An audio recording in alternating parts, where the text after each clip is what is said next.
तोहफ़ा रमज़ान में खुश आमदीद। मैं आपका होस्ट फैज़ान लाबा। तोहफ़ा रमज़ान ओकाई वुमेन यूथ सर्विसेज और यूथ टीवी नेटवर्क की जानिब से आपको पेश किया जा रहा है।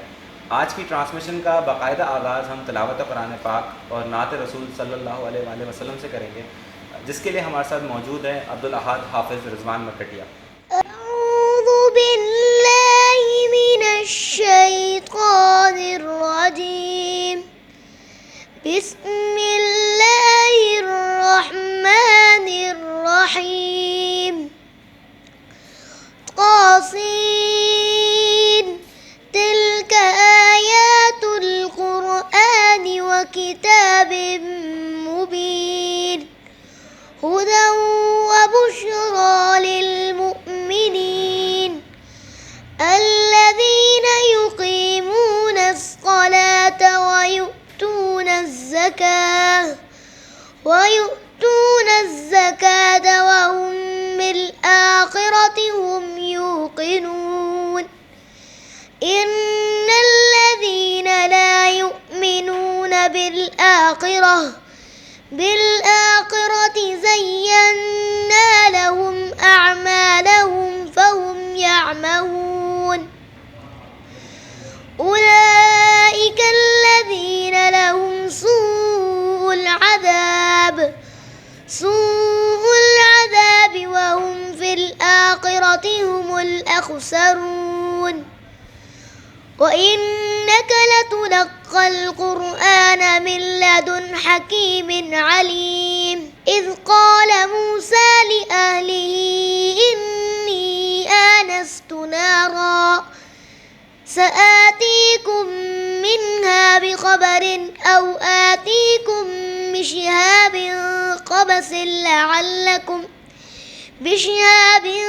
क़बस लअल्लकुम तस्क़लून।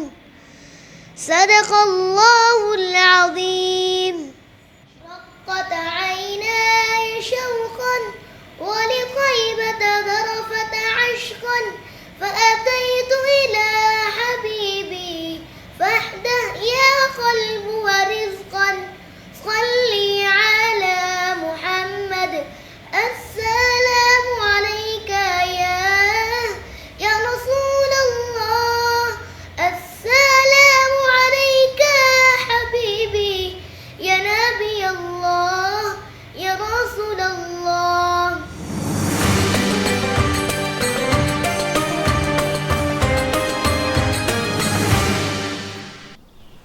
हाजी साहब, ज़कात किन की डीरियानी इन दफ़ा?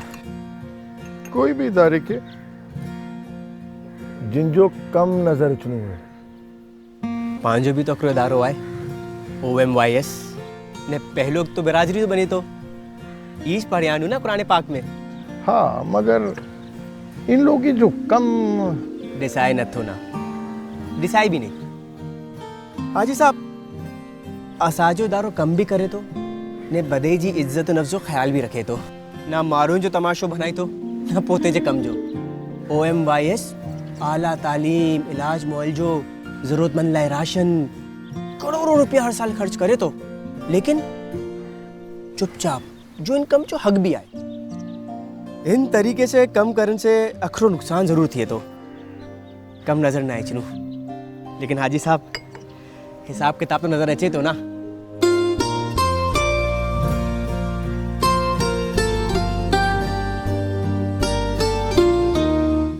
नकरी बई गाल हाजी साहब, पांचो इदारो आए पाप पोते जे इदारे के नाई डीना बियो के डी ऑफिस की डाय OMYS जो हल्लू आए आऊंगी नहीं मिन्नू, लेकिन हेवर चा थद्दी थी रही आए। ओखाई मेमन यूथ सर्विसेज ख्याल रखनो आए मिली ने।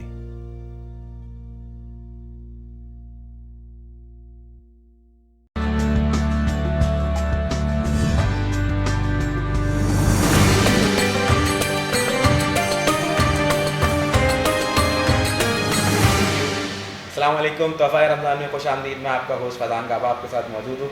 आज हमारे साथ जो गेस्ट मौजूद हैं, ही is a very good friend of mine. बड़ी अजीब इत्तेफाक है कि हमने स्कूलिंग साथ करी है इसके बाद शायद आज मिलने और बीच में मिलते रहे। His name is Zuhaib Alam. Recently इन्होंने जो है पाकिस्तान मेंस फिजिक का टाइटल अपने नाम करा है और ये माशाल्लाह एक प्राइवेट यूनिवर्सिटी में एक लेक्चरर भी हैं and he is a personal trainer as well, personal fitness trainer I would say. So let's welcome on this show. Zuhaib भाई कैसे हैं आप? खैरियत से हैं? अल्हम्दुलिल्लाह फैज़ान, बहुत खुशी हुई आपको देख के इस hosting It is very difficult for me to be formal with you. But खैर let's do it. ज़ुहैब, कुछ छोटे मोटे सवाल आप हमसे पूछेंगे आपकी फील्ड से रिलेटेड आपके, ताकि कुछ हमारी जो ऑडियंस है रमज़ान के हवाले से, कुछ रूटीन के हवाले से, कुछ डाइट के हवाले से। So will start on this. सबसे पहला बेसिक सवाल मेरा आपसे ये, जो सबसे बड़ा मसला हमारा जो यहाँ पर सभी, जो मैं ख़ुद भी फेस करता हूँ और मैं दूसरे लोगों की देखता हूँ, कि सहरी और इफ्तार रमज़ान में 2 मेन मील होते हैं हमारे, इनकी डाइट क्या किस तरह रखी जाए कि रोज़ा आसानी से गुजरे और ज़्यादा ओवरबर्डन भी ना कर दें हम अपने आप को, ऊँट भी ना बन जाए सहरी में और इफ्तार में सब कुछ खाने की तवक्को भी ना रखें। What do you suggest a balanced diet for our people?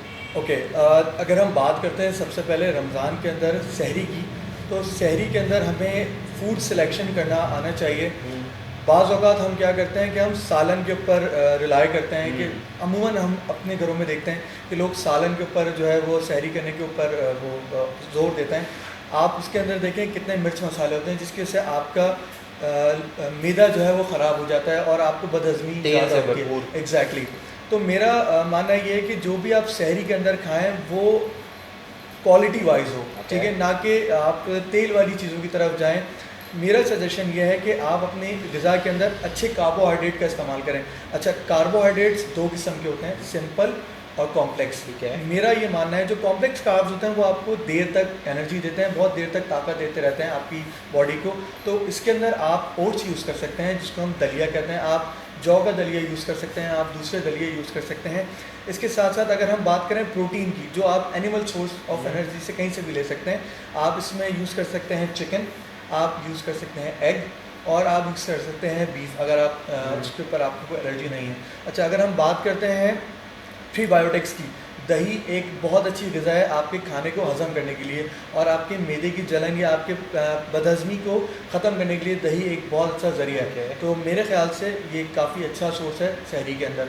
और लोग, आपने भी एक सवाल किया कि पानी हम कितना पिया जाए सहरी के अंदर, तो आई रेकमेंड कि आपको 700 ml पानी पीना चाहिए, जो कि ऑन एन एवरेज 3 गिलास बनता है। इससे ज़्यादा पीना आपके लिए नुकसानदेह, क्योंकि फिर आपको सहरी के बाद सोना भी होता है। अमूमन लोग सहरी करके नमाज़ पढ़ने के बाद सो जाते हैं, फिर उनको ऑफिस जाना होता है या उनके डेली रूटीन के अंदर जो काम होते हैं। मेरा ये मानना है कि अगर आप जितना कम पानी पिएंगे उतना कम आपको वॉशरूम जाना पड़ेगा। Simple as that.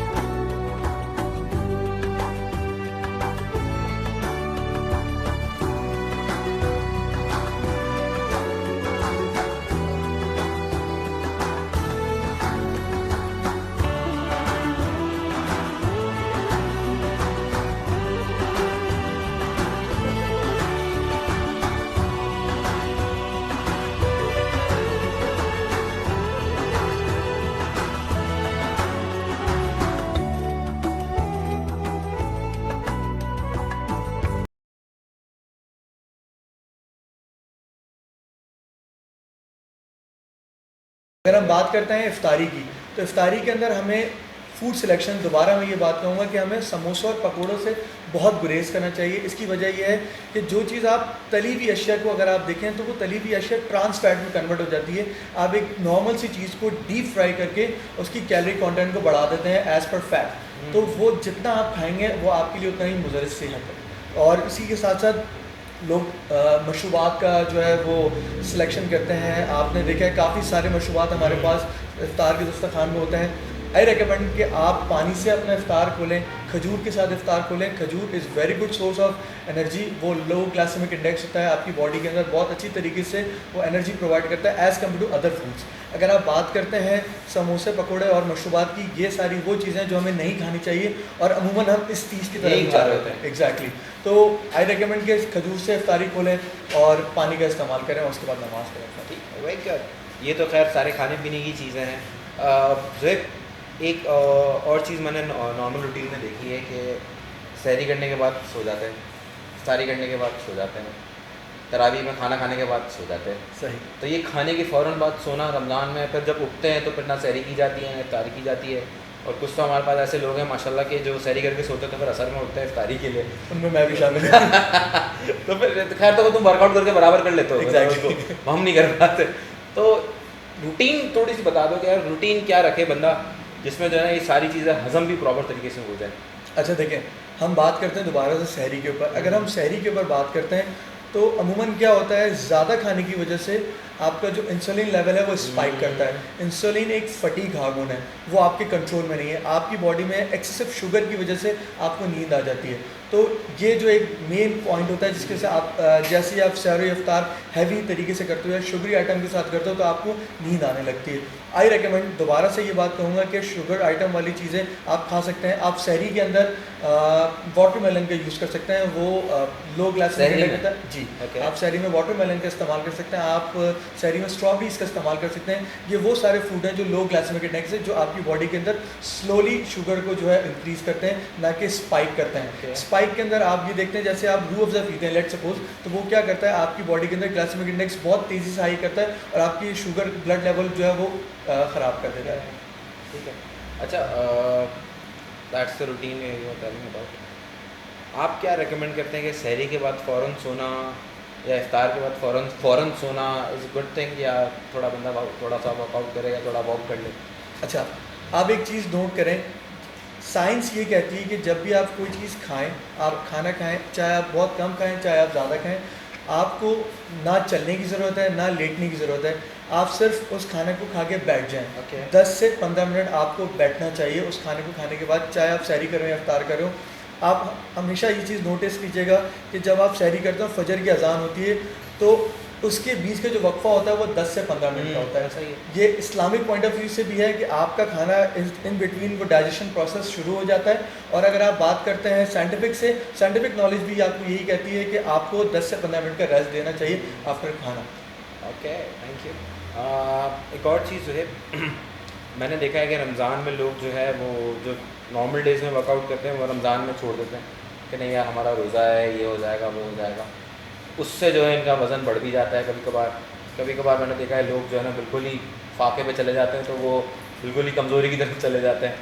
So what you recommend कि वर्कआउट करना चाहिए, नहीं करना चाहिए? अगर करना चाहिए तो किस टाइम पे करना चाहिए और कितना करना चाहिए ताकि अच्छा। उनसे जो है इनकी सारी चीज़ें बैलेंस हो। ओके, ठीक है। All talking about the balance diet है। सही। अगर हम बात करते हैं वर्कआउट की तो सबसे पहले हम बात करते हैं वर्कआउट वर्जिश करने के फ़ायदे क्या क्या हैं। देखें, आजकल हमारे पास सबसे बड़ी एक बीमारी है जिसको हम डिप्रेशन कहते हैं। जब भी आप एक्सरसाइज करते हैं तो आप डिप्रेशन से कम होना शुरू हो जाता है। आपकी बॉडी के अंदर जो कार्टिसोल लेवल है, जो एक डिप्रेशन हार्मोन है, वो डिक्रीज़ होना शुरू हो जाता है। इसी तरीके से आप देखते हैं फीमेल के अंदर बोन डेफिशिएंसी का एक बड़ा जो है हमें शिकायत मिलती है कि फीमेल्स के अंदर बोन डेफिशिएंसी होती है। तो आप देखें अगर वो फीमेल्स जो मोर देन 33 इयर्स या 40 इयर्स क्रॉस कर रही हैं, उनके लिए भी एक्सरसाइज ज़रूरी है, चाहे वो घर पर करें चाहे वो बाहर करें, जिम में करें। तो आई रेकमेंड कि एक्सरसाइज हर उस इंसान को करनी चाहिए जो अपनी जिस्म का और जो अपनी सेहत का ख्याल रखना चाहता है, चाहे वो बच्चा हो, चाहे वो बड़ा हो, चाहे वो जवान हो। एक्सरसाइज हर किसी के लिए ज़रूरी है। एक चीज़ मैं आपको कवर करूँ, यहाँ पे एक बहुत बड़ा मिथ है कि एक्सरसाइज करने से आपका वेट गेन और वेट लॉस होता है। आपके खाना खाने से आपका वेट गेन और आपका वेट लॉस होता है। जितनी भी कैलोरी इंटेक आपकी मेंटेनेंस कैलोरीज से ऊपर जाएंगी तो वो आपका वेट गेन करने का सबब बनती हैं, और जितनी भी कैलोरीज आपकी मेंटेनेंस कैलोरीज से नीचे जाएंगी वो आपका फैट लॉस करने में या वेट लॉस करने में सबब बनती है। तो एक्सरसाइज से आपका वेट गेन और वेट लॉस का कोई ताल्लुक नहीं है, but I recommend to everyone कि एक्सरसाइज करें, ये बहुत ज़रूरी है।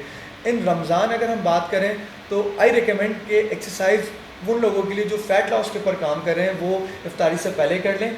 Near to 1 hour before of your इफ्तार आप एक्सरसाइज कर सकते हैं। और वो लोग जो अपने आप को मेंटेन रखना चाहते हैं या मसल गेनिंग के ऊपर काम करना चाहते हैं, आई रिकमेंड कि वो मगरिब की नमाज के 1 से 1.5 घंटे के बाद अपनी एक्सरसाइज को रूटीन में फॉलो कर सकते हैं, अगर वो तरावी नहीं पढ़ते। और अगर वो तरावी का एहतमाम करते हैं तो आई रिकमेंड कि लेट नाइट भी कर सकते हैं। लेट नाइट कर सकते हैं, वो मसला नहीं। और कितनी देर का वर्कआउट रखा जाए?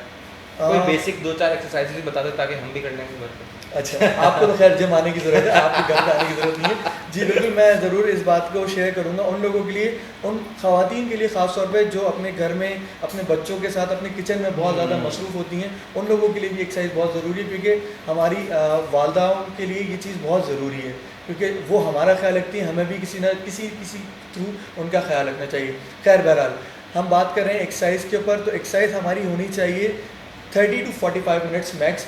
आपकी बॉडी के अंदर ऑलरेडी 17 घंटे का वक्फा आता है कि जिसमें आप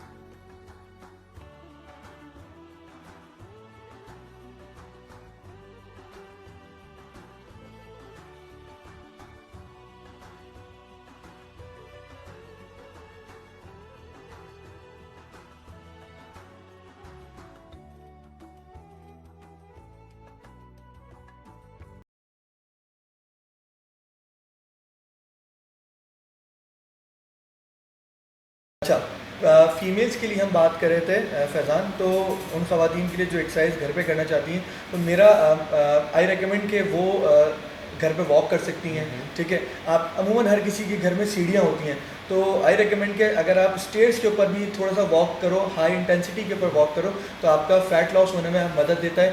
और साथ साथ अपनी डाइट का बहुत ख्याल रखें। अमूमन औरतें जो ख़वातीन घर पे होती हैं वो अपनी डाइट का सही से ख्याल नहीं रखती, जिसकी वजह से उनकी जिसामत के ऊपर एक्स्ट्रा फ़ैट आ जाता है और वो शेप अप नहीं रह पाती। ठीक है Zuhaib, thank you very much. End में अगर आप कोई मैसेज देना चाहें to our community, to our people related to health, Ramzan के हवाले से, हेल्थ के हवाले से कोई भी एक छोटा सा मैसेज। सबसे पहले तो मैं फैज़ान को इनवाइट करूंगा कि वो जिम आए और अपने वेट के ऊपर, अपनी बॉडी के ऊपर काम करें। Definitely we will work on it Faizan. और मैं उन सबको ये बात कहना चाहूँगा, इफ्तार रमज़ान की आमद के अंदर हम सब के लिए दुआ करें। इस कोविड की वजह से हम सब बहुत परेशानियों का शिकार हैं, और मैं चाहता हूँ कि हम सब जो है अपनी सेहत का ख्याल रखें। आप कहीं पे भी जाएं, अपनी SOPs का बहुत ख्याल रखें, सारी SOPs फॉलो करें, 6 मिनट का फासला रखें। अगर किसी से आप हाथ भी मिलाते हैं तो सैनिटाइज़ करें, और अपने बच्चों का ख़ास तौर पे इस चीज़ का ख्याल रखें कि वो लोगों से फासला बरकरार रखें। Thank you so very much Zuhaib, that's all from our side. आज की ट्रांसमिशन का इख्तिताम हुआ चाहता है। इंशाल्लाह मिलेंगे आपसे अगली ट्रांसमिशन में। अपना बहुत ख्याल रखिएगा। अल्लाह हाफ़िज़।